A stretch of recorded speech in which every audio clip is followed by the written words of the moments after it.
Olá, irmãos e irmãs em Cristo. Vim aqui hoje gravar para vocês mais um vídeo do meu canal revelando as profecias da Bíblia. E no vídeo de hoje é a Escola Sabatina, livro de Êxodo, capítulo 11, para jovens, a Casa de Deus.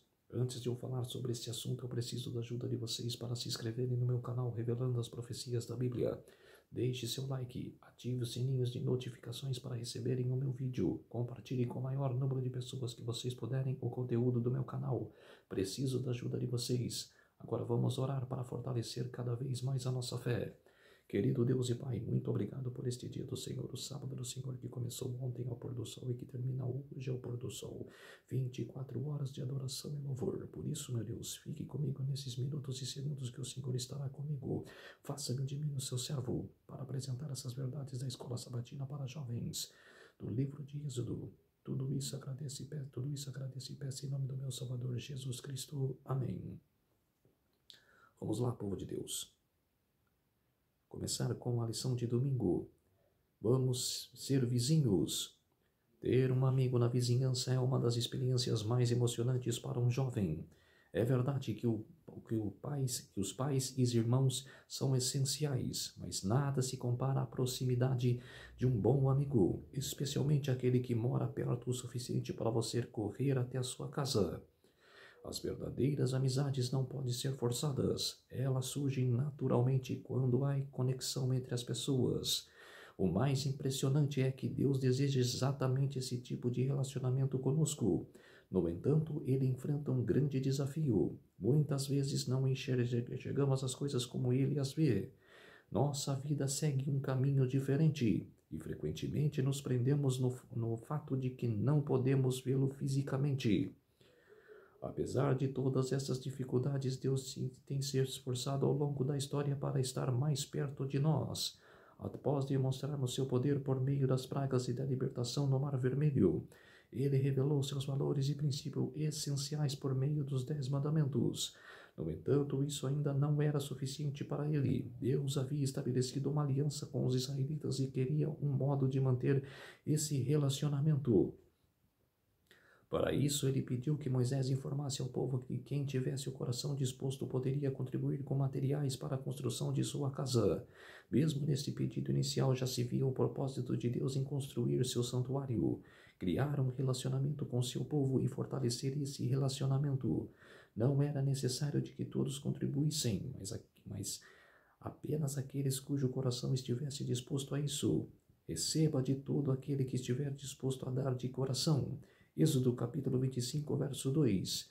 Deus deseja contribuir sua casa ao lado do povo, confiando no relacionamento com os israelitas para reunir os materiais necessários.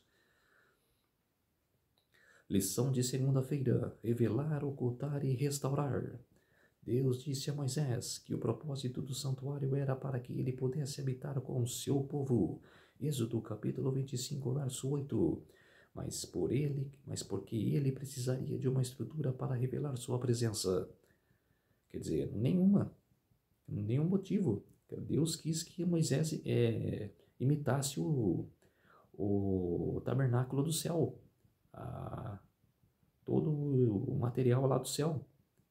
Deus quis isso e Moisés obedeceu, mas não precisaria. Deus não necessita de um local físico para se proteger, como nós mais frequentemente se relaciona conosco em contextos aos quais podemos nos conectar. A construção de uma tenda ou morada para ele permitiu que o seu povo experimentasse sua presença de maneira concreta, algo fundamental que já fisicamente não podia vê-lo. A ausência de manifestação visível de Deus é um desafio para a humanidade, já que nossa percepção está centrada nos sentidos, especialmente no da visão. O santuário, portanto, era um lembrete constante para os israelitas de que, embora não pudessem vê-lo, deviam confiar em sua presença. Além de ser um local de revelação, o santuário também funcionava como um lugar de ocultação. Quando Deus transmitiu os 10 mandamentos aos israelitas, eles ficaram tão aterrorizados com sua voz que pediram a Moisés que falasse por ele. O santuário então se tornou um lugar no qual Deus poderia estar perto, mas ao mesmo tempo ocultar sua glória completa, permitindo que os seres humanos o sentissem seguros com sua proximidade. Os rituais do santuário eram símbolos da promessa de perdão e restauração de Deus. Por meio desses símbolos, ele garantia que perdoaria os pecados e reconciliaria os pecadores arrependidos com ele mesmo. O santuário, portanto, não era apenas um local de adoração, mas um modelo de como Deus remove o pecado e restaura seu relacionamento com seu povo. Devido à grandiosidade dos propósitos do santuário, revelar, ocultar e restaurar, era fundamental que os israelitas construíssem essa estrutura com excelência. Esse local deveria ser verdadeiramente especial. Após as ofertas do povo, Deus escolheu Bezalel para ser o responsável pela construção. Êxodo capítulo 31, versos 2 a 5. Deus então capacitou Bezalel e outros artesãos com sabedoria e habilidade para que pudessem realizar a construção. O Espírito Santo os preencheu com o talento necessário para trabalhar com metais preciosos, joias e tecidos finos, e tocou o coração do povo, motivando-o a fornecer todos os recursos necessários para a realização do projeto. Pergunta no rodapé: você já experimentou Deus o capacitando a realizar algo muito difícil ou importante? Sim, todos nós, já experimentou a obra de Deus em nossa vida, mas devemos renovar cada vez mais. E como foi essa experiência? Maravilhoso! Lição de terça-feira: Lar Doce Lar. A casa de Deus era composta por uma estrutura física, com telhado, paredes e suportes de madeira que o mantinha de pé. O espaço mais interno do santuário, conhecido como Lugar Santíssimo, Êxodo capítulo 26, verso 33. Era um cubo com cerca de 20 metros de largura, comprimento e altura. O que tornava esse lugar tão sagrado era o que habitava ali, através do véu que separava o lugar santo do lugar santíssimo. Encontrava-se a Arca da Aliança, o único móvel presente. O que tomava esse espaço especial era o fato de que ali residia a presença divina. Posteriormente, os judeus usaram o termo Shekinah, que significa habitação, para descrever essa manifestação de Deus sobre a arca. Embora os templos egípcios e de outros povos cananeus possuíssem salas internas semelhantes, elas eram reservadas a ídolos, representando os deuses aos quais esses templos eram dedicados. O santuário israelita, por outro lado, não possuía qualquer representação da divindade. No segundo mandamento, Deus havia sido bastante claro quanto a isso. Êxodo capítulo 20, versos 4 a 6. Em vez de um ídolo, os israelitas tinham a presença viva de Deus. Ali se encontrava com o seu povo, mostrando que não estava distante. Quando os israelitas iam adorar no santuário, o Senhor estava presente entre eles. Essa ênfase na presença pessoal de Deus pode explicar por que ele exigiu que os sacrifícios fossem oferecidos apenas em um local centralizado. Deuteronômio capítulo 12, versos 5 a 14. O santuário não era apenas um edifício comum, mas a habitação do único Deus verdadeiro, que os tornava sagrado. Isso também ajuda a entender acontecimentos como o de Nadab e Abiú, que ofereceram fogo estranho no santuário e morreram. Levítico capítulo 10, versos 1 a 2. Embora habitasse no meio de seu povo, Deus não podia ser visto diretamente pelos seres humanos. Quando instruiu Moisés sobre os rituais do santuário, ele determinou que os sacerdotes não deveriam entrar no lugar santíssimo, exceto o sumo sacerdote, uma vez ao ano e apenas seguindo rígidos protocolos, até mesmo os anjos que cobrem o rosto diante de majestade divina.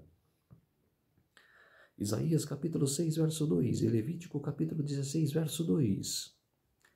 E esse dia que o sumo sacerdote entrava no lugar santíssimo era o 10º dia do 7º mês. Era o 7º dia era o 10º dia do 7º mês. Você já teve momentos na vida em que se sentiu de maneira especial a presença de Deus? Sim. Como foi essa experiência? Maravilhosa. Reserve um tempo para refletir sobre esses momentos e compartilhe com Deus seus pensamentos e sentimentos sobre eles. Lição de quarta-feira, momento hipertexto. Por que você acha que Deus queria apenas ofertas voluntárias para o santuário e não algo imposto ou forçado? Exatamente. Ele queria que seguisse o modelo lá do santuário do céu e nada coisas forçadas, apenas coisas que estavam lá no santuário do céu. O que isso nos ensina sobre a salvação? Ensina que nós devemos seguir a lei de Deus. Êxodo capítulo 25, verso 2. Porque o Espírito de Deus era necessário para realizar um trabalho de construção? Porque para ficar junto com o povo. De todas as maravilhas que Deus fez com o povo israelita, ele queria ficar mais próximo. O que isso nos diz sobre as tarefas que às vezes consideramos comuns? Que é simples seguir Deus, seguir as leis de Deus. É sua mente trabalhar para Deus e seu agir também. Êxodo capítulo 31, versos 2 a 5. Como Jesus cumpriu o propósito do santuário, que está em João capítulo 1, verso 14. Quer dizer, já estava o plano já para seguir. O plano já estava centrado no que Jesus iria fazer com o plano do santuário. Embora as igrejas cristãs não sejam paralelos diretos com o santuário do Antigo Testamento, como podemos ajudar nossas igrejas a se tornarem lugares em que as pessoas possam sentir a presença de Deus? Falta discernimento, falta as pessoas lerem as profecias, ler toda a Bíblia e seguir o modelo que os israelitas seguiam quando foi construído o templo. Seguir as mesmas leis, seguir os mandamentos, seguir estudando as profecias. Essa é a ordem para você sentir a presença de Deus entre vocês, a igreja. Vocês vão ver se a igreja não vai andar certo, não vai prosperar. Como podemos experimentar o propósito do lugar santíssimo hoje? Quer dizer, sentir a presença de Deus em nossas vidas. É como se nós estivéssemos no lugar santíssimo. Êxodo capítulo 25, versos 21 a 22. Compare suas respostas com textos bíblicos a seguir, como eles ajudam a explicar ainda mais o significado da presença de Deus no santuário. Deus habitando no meio do seu povo. Está em 1 Reis capítulo 6, versos 12 a 13. Ezequiel capítulo 37, versos 26 a 28. Zacarias capítulo 2, versos 10 a 12. 2 Coríntios capítulo 6, verso 16 e Apocalipse capítulo 21, verso 22. Vai anotando aí, povo. Restaurando a santidade do templo. Mateus capítulo 21, versos 12 a 13. João capítulo 2, versos 14 a 17. Lição de quinta-feira. Deus conosco. O Evangelho de João apresenta talvez a expressão mais completa da identidade de Jesus. Ele começa com as palavras: no princípio era a palavra, e a palavra estava com Deus, e a palavra era Deus. João capítulo 1, verso 1. João introduz Jesus de forma singular, evitando genealogias como as de Mateus e Lucas, que conectam o leitor à identidade de Jesus como Filho do Homem. Em vez disso, ele destaca a natureza divina de Cristo. Nas escrituras hebraicas, os profetas proclamaram a palavra de Deus. Com a chegada de Jesus, essa palavra tornou-se carne. Deus decidiu habitar entre a humanidade, abandonando a separação simbolizada pelo véu do tabernáculo construído por Moisés.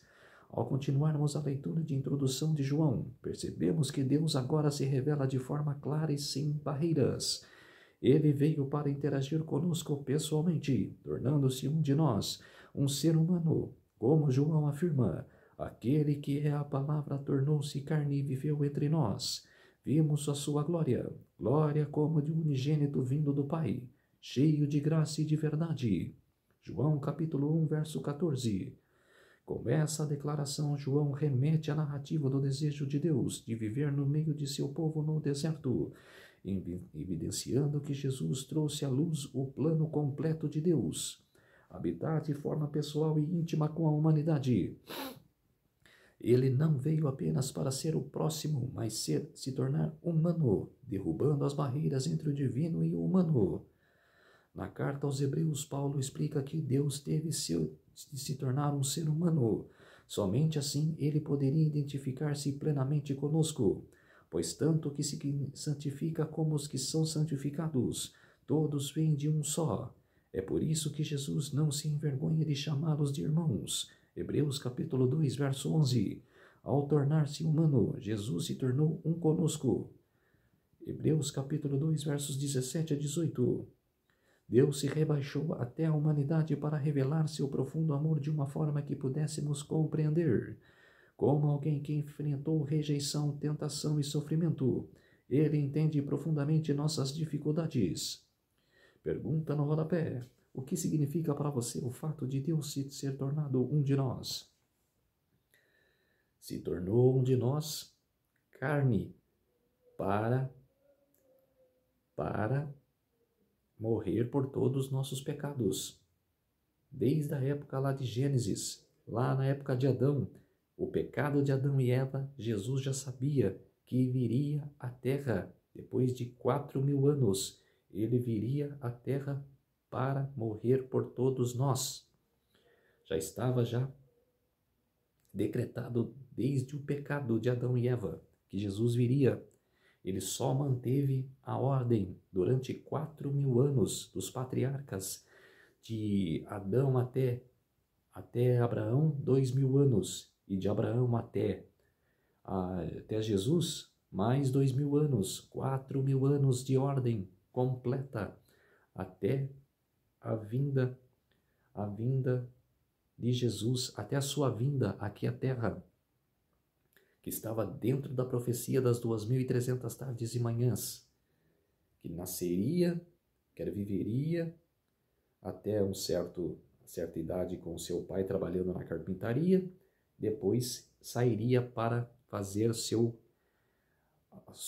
ministério, escolhendo 12 apóstolos e começando ao seu ministério, que durou 3 anos e meio.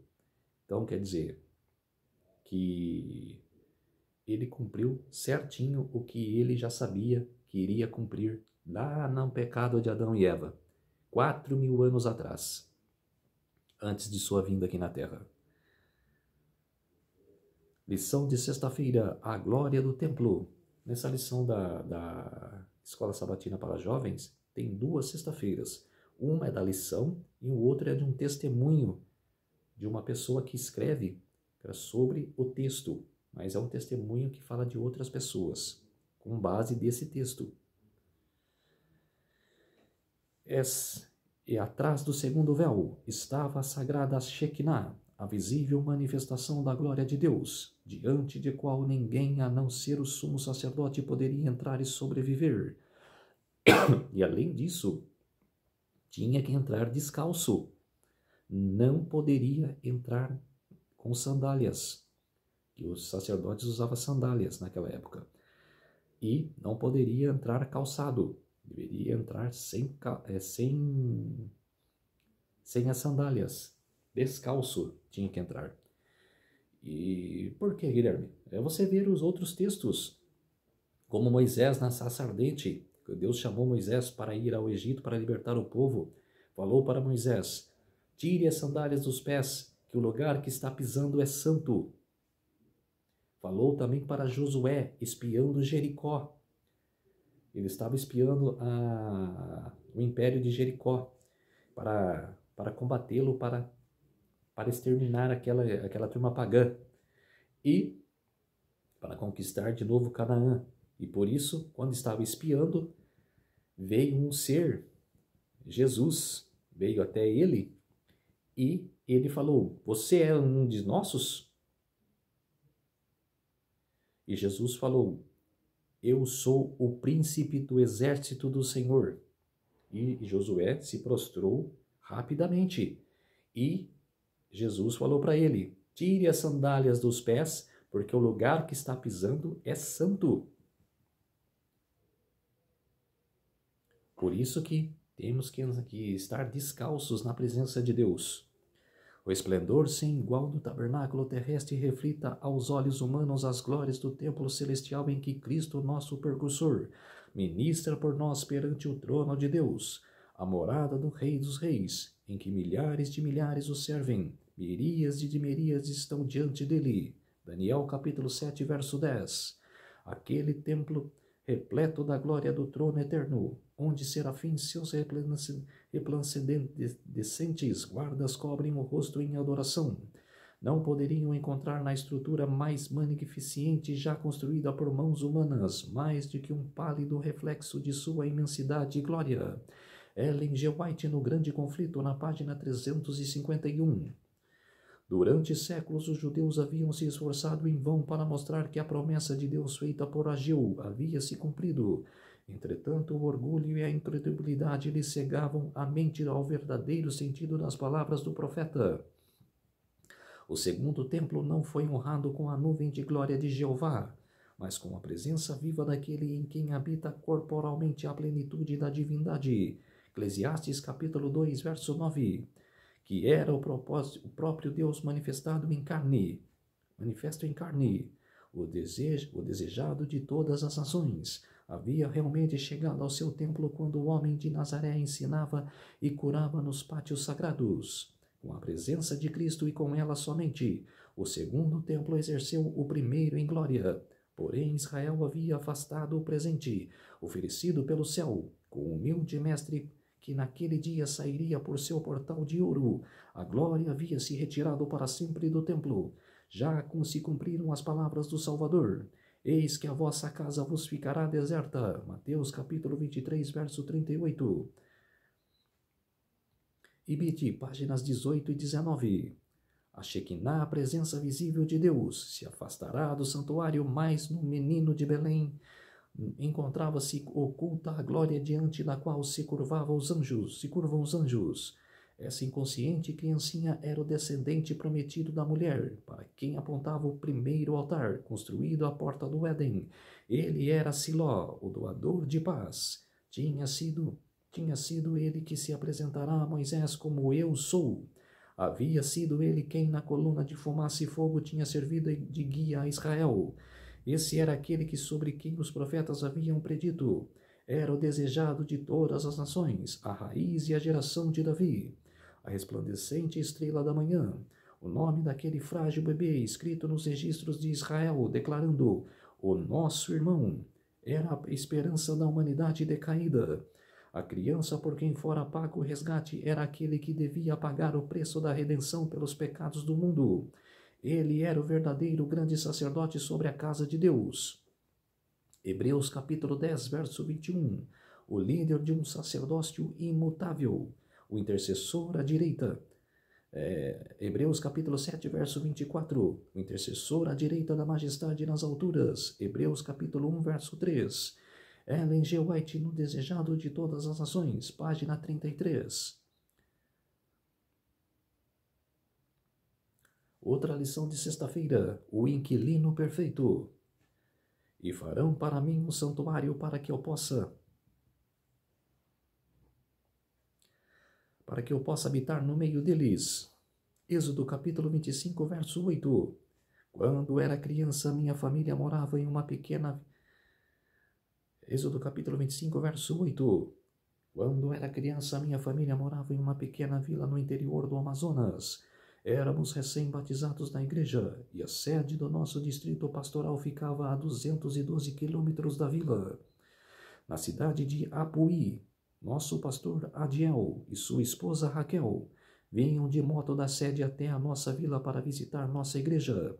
Era uma viagem longa e cansativa, pois a estrada era toda de terra. Vendo essa situação, meus pais decidiram fazer em nossa casa um quarto pastoral para receber o pastor e a esposa. Eu me lembro de quando chegavam, muitas vezes cheios de lama na estrada. Era sempre uma alegria recebê-los. Era muito bom ter a presença deles ali para conversar, ouvir histórias e criar amizade genuína. Durante os anos em que moramos na vila, tivemos o privilégio de receber nesse quarto, além do pastor Adiel, o pastor Tarcísio, que inclusive foi quem me batizou, e sua esposa Vasti. Sempre consideramos um privilégio para recebê-los em nossa casa. Quando o Senhor pediu a Moisés um santuário, ele queria um local para habitar no meio de seu povo. Desde a queda do ser humano, o Senhor procurou meios de restabelecer a conexão com a humanidade. O santuário era a habitação segura de Deus no meio de seu povo. Quando o Verbo se fez carne e habitou entre nós, essa barreira não era mais necessária. As pessoas puderam ver Deus, tocá-lo e conhecê-lo por meio de Jesus Cristo. Ele estava no meio de seu povo e apresentou seu caráter de amor, bondade, compaixão e desejo ardente de salvar todos. Deus pediu um santuário a Moisés para estar mais perto de seu povo, e hoje ele pede para habitar em seu coração para estar mais próximo de você. Jesus diz, eis que estou à porta e bato. Se alguém ouvir a minha voz e abrir a porta, entrarei em sua casa e deliciarei e ele comigo. Apocalipse capítulo 3, verso 20. Ele quer habitar em seu coração, quer desenvolver uma amizade genuína com você, quer fazer parte da sua vida. Quem escreveu isso foi Marcos Vinícius Godoy Moreira, coordenador Jovem Maranata Class, Assur. Então, povo de Deus, esse foi o relato de Marcos Vinícius de Godoy Moreira, que eu falei, tem 2 lições de sexta-feira, um com base no texto que eu estou relatando da escola sabatina, e o outro é de um relatório, um verdadeiro relatório de uma pessoa que descreve o seu testemunho na outra parte de sexta-feira, tá ok? Agora vamos orar para fortalecer a nossa fé. Querido Deus e Pai, muito obrigado por esses minutos e segundos que o Senhor esteve comigo. Fez de mim o seu servo para apresentar essas verdades da escola sabatina. Tudo isso agradeço e peço em nome do meu Salvador, Jesus Cristo. Amém. Então, povo de Deus, se inscreva no meu canal Revelando as Profecias da Bíblia, deixe seu like, ative os sininhos de notificações para receberem o meu vídeo e compartilhe com o maior número de pessoas que vocês puderem o conteúdo do meu canal. Preciso da ajuda de vocês. Um feliz sábado a todos e até o próximo vídeo. Tchau!